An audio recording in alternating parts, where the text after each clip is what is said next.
Halo semuanya, balik lagi bareng aku Bergadi. Di video ini kita kedatangan unit lagi. Ini ada iPhone 12 yang reguler. Kita bakal melakukan unboxing. Dan buat teman-teman yang pernah nonton video aku sebulan yang lalu, aku pernah merekomendasikan sekiranya ada 5 daftar iPhone yang sangat layak dibeli di tahun 2023. Dan iPhone 12 mini jadi list yang pertama yang paling aku rekomendasikan untuk dibeli. Kenapa demikian? Kita bakal bahas semuanya di video ini, dari segi kelebihan dan juga kekurangannya, serta kita bakal simpulin apakah sebenarnya ini worth it untuk dibeli di tahun ini, dipakai untuk jangka panjang. So, kita bakal unboxing dulu unitnya. Oke, sebagai informasi aja, untuk unit yang aku beli yang bakal kita unboxing kali ini adalah X Inter ya guys ya.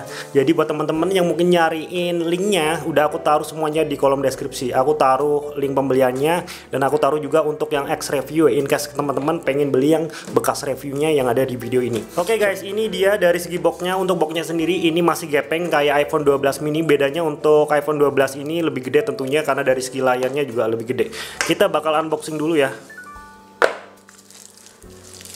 Oke. Untuk bagian aksesorisnya kita pastinya cuma dapetin kayak gini aja. Ini buat ngecas ya, lighting cable. Dan ini aku bisa bilang ini bukan original ya guys. Ini bukan original bawaannya. Karena kebanyakan aksesoris-aksesoris untuk iPhone bekas itu adalah yang OEM-nya. Kita singkirin dulu. Ini juga ada kartunya ya. Sorry, bukan kartu, ini adalah kayak semacam spesifikasinya. Dan aku bisa pastiin juga untuk boxnya, buat teman-teman yang mau beli X Inter, itu boxnya juga nggak ori, bukan bawaan dari iPhone-nya. Dari segi kemulusannya aku bisa bilang ini masih di angka sekitar 95%-an ya. Untuk bezel-bezelnya juga masih oke ya. Bezel-bezelnya masih oke, tapi nggak 100% mulus juga. Wajar, ini adalah iPhone bekas. Oke guys, ini dia iPhone 12 dan ada beberapa hal yang pengen aku sampaikan kenapa iPhone 12 ini tuh sangat layak dibeli di tahun 2023. Hal yang pertama yang harus kalian ketahui adalah di bagian harganya. Untuk harga iPhone 12 ini, untuk yang X Internya sekarang udah di harganya 6 juta pas atau 6 juta lebih dikit. Dan dengan harga 6 juta kalian dapetin beberapa hal yang menurut aku masih sangat worth it dimiliki di tahun 2023 ini. Apa aja bang? Yang pertama, ini memiliki layar 6,1 inci dan memiliki resolusi Full HD, serta panel yang dipakai adalah panel OLED atau Apple menyebutnya dengan Super Retina Display. Jadi buat kalian sebelum aku kena hujat ya, masih mending iPhone 11, kalian coba lihat sendiri lah dari segi layarnya.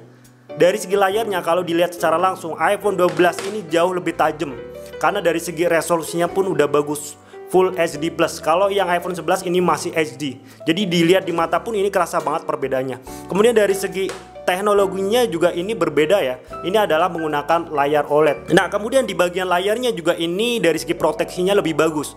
iPhone 12 ini memakai proteksi ceramic shield. Jadi dari segi durabilitasnya ini lebih tahan gores dan juga tahan banting dibandingkan dengan iPhone sebelumnya. Kemudian di bagian bezelnya kalian pasti lihat lah ya. iPhone 12 ini walaupun ini seri yang base model, seri yang murah, tapi bezelnya udah lebih tipis, lebih minimalis dibandingkan dengan iPhone 11 yang dari segi bezelnya tuh tebel banget guys ya. Dan gak heran karena ini merupakan iPhone yang teknologinya adalah layar IPS. Itu hal pertama yang harus kalian ketahui, yaitu di bagian layarnya. Layar iPhone 12 ini masih sangat bagus dan layak dipakai di tahun 2023. Kemudian di bagian lainnya, di bagian desain dan juga build quality dari iPhone 12. iPhone 12 memiliki build quality yang kokoh banget. Di bagian belakangnya ini menggunakan material glass ya. Sebenarnya masih sama kayak iPhone 11, tapi di bagian sampingnya ini udah menggunakan desain yang mengkotak kayak gini. Kalau misal teman-teman belum tahu, untuk iPhone sekarang kayak iPhone 15, kemudian 14 series itu dari segi bezelnya juga masih mengkotak kayak gini. Dan desain mengkotak kayak gini menurut aku bikin kesannya lebih premium dan lebih mewah. Walaupun dari segi bahannya pun sama, ini sama-sama menggunakan aluminium 7000 series. Oke, selanjutnya apa bang?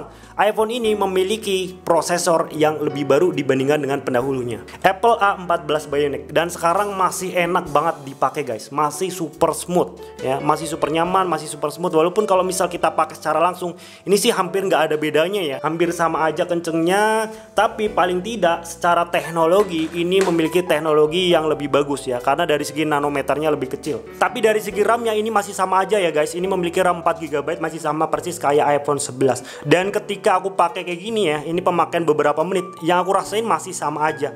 Tapi setidaknya kalian dapetin chipset atau prosesor yang lebih baru dibandingkan dengan iPhone 11. Untuk iPhone 12 ini juga udah support 5G ya guys ya. Ini berbeda dengan iPhone sebelumnya yang yang belum ada ya. Dan 5G ini ya walaupun sekarang belum dipakai di Indonesia, tapi setidaknya ini secara hardware dan teknologinya ada di iPhone 12. Kemudian dari segi kameranya ini walaupun dari segi resolusinya masih 12 megapiksel, tapi dari segi aperture-nya ini lebih lebar ya. Ini mengadopsi 1,6 aperture berbanding dengan yang iPhone 11 1,8. Jadi harusnya kalau misalkan kalian suka foto di malam hari, aperture lebih lebar ini bisa menjadikan foto kalian lebih tajam ya. Lebih tajam, kemudian lebih minim noise. Walaupun dari segi sensornya ini masih sama persis kayak iPhone 11, tapi dari segi bukaan aperture-nya ini lebih bagus.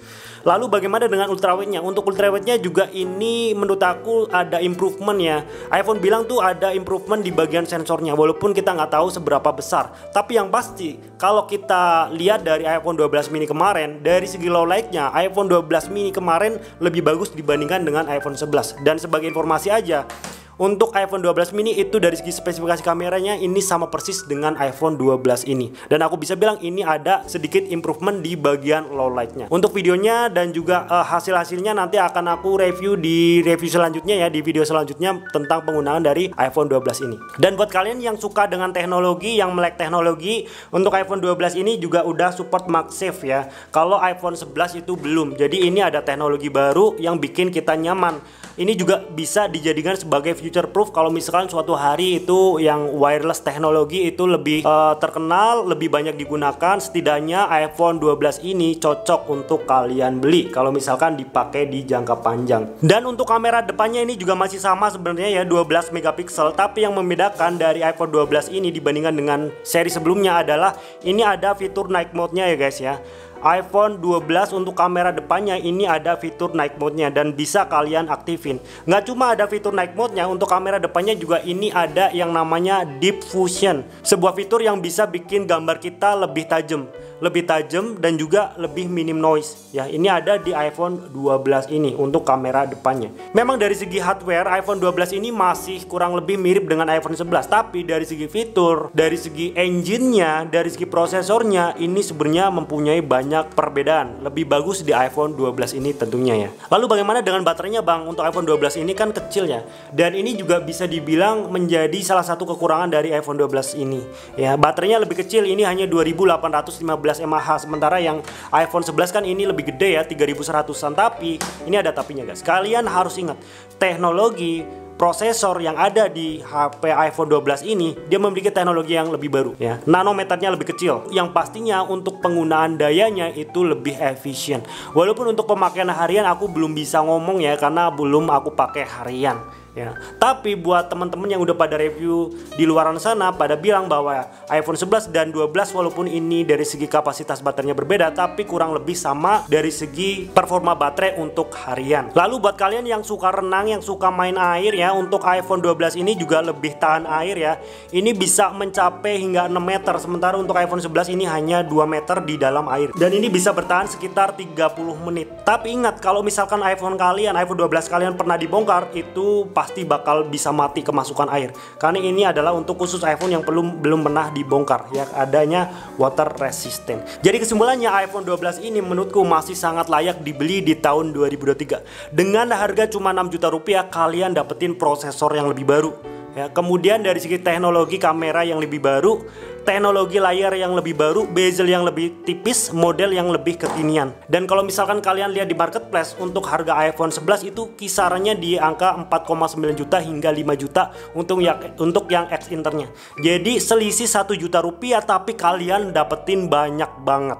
Makanya ini aku merekomendasikan iPhone 12 ini untuk dibeli di tahun 2023. Dengan harga cuma 6 juta rupiah kalian dapetin beberapa fitur baru yang nggak dimiliki oleh iPhone 11. Jadi buat teman-teman yang mungkin mau membeli iPhone 11, aku saranin mending nabung 1 juta buat beli iPhone 12. Karena dari segi layarnya ini udah beda kelas guys. Tapi sekali lagi ini adalah preferensi atau opini dari aku ya. Buat teman-teman yang punya preferensi lain atau punya opini lain, bisa langsung drop aja di kolom komentar, kita bahas bareng-bareng di sana. Ini hanya impresi dari unboxing aku aja. Untuk selanjutnya aku bakal review iPhone 12 ini kalau udah aku pakai sekitar 1 hingga 2 minggu, dan mungkin aku juga bakal compare dengan iPhone 11 ini. Terima kasih buat kalian yang udah nonton, kita bakal jumpa lagi di dalam video selanjutnya. Bye bye.